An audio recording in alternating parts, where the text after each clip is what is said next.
tous. La paracha dont nous allons parler aujourd'hui, la paracha de Balak, porte le nom d'un non-juif et qui plus est d'un ennemi du peuple juif. Quelqu'un qui a voulu maudire le peuple juif. Il a engagé pour cela les services d'un prophète des nations, Bilham. Comment comprendre que la Torah consacre une paracha tout entière à quelqu'un qui était l'ennemi du peuple juif, en donnant son nom à cette paracha? Eh bien, ceci nous renvoie à un enseignement fondamental de Rabbi Israël Baal Shem Tov, qui nous enseigne que un juif doit tirer un enseignement de tout ce qu'il voit, de tout ce qu'il entend, même si c'est quelque chose de négatif, même si c'est quelque chose qui appartient apparemment aux forces du mal. Un juif a l'obligation de transformer cela, d'utiliser cela, de canaliser cela dans le service de Dieu. Ainsi, le message de cette paracha, Balak, est de nous montrer qu'il n'y a aucun domaine qui échappe au service de Dieu. Même la plus grande obscurité, même le domaine du mal, doit être élevé, doit être transformé, doit être sacralisé dans le service de Dieu.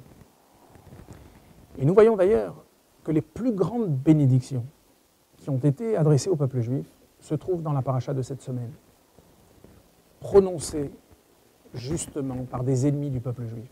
Matovo alecha Yaakov mishkenotecha Israël. Comme sont belles tes tentes, tes demeures Israël. Balak va prendre les services de Bilham. Bilham qui est un prophète des nations. Qu'est-ce que dira Bilham?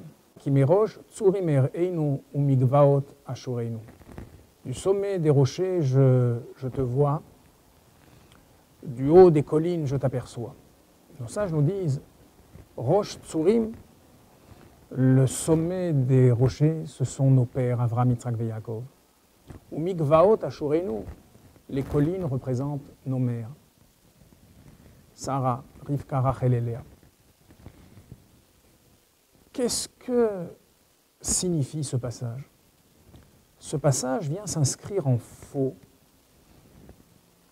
par rapport à ce que Lavan voulait obtenir du peuple juif.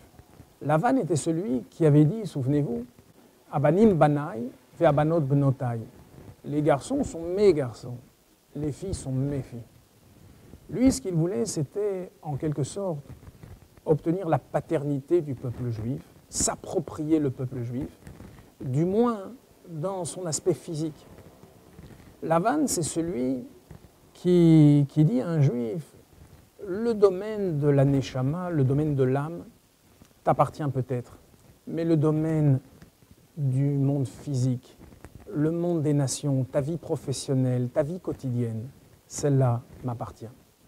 Eh bien, ce que Bilham a été obligé de reconnaître en fin de compte, c'est que l'appartenance du peuple juif appartient à nos pères, Avraham, Yitzhak et Yaakov, et à nos mères. Eux sont l'exemple même de juifs qui ont vécu dans un monde physique, dans un monde matériel, et qui cependant étaient complètement soumis à la volonté de Dieu. Nos pères étaient comme un chariot, comme une merkava, qui n'a pas de volonté propre, qui ne fait que la volonté de son conducteur.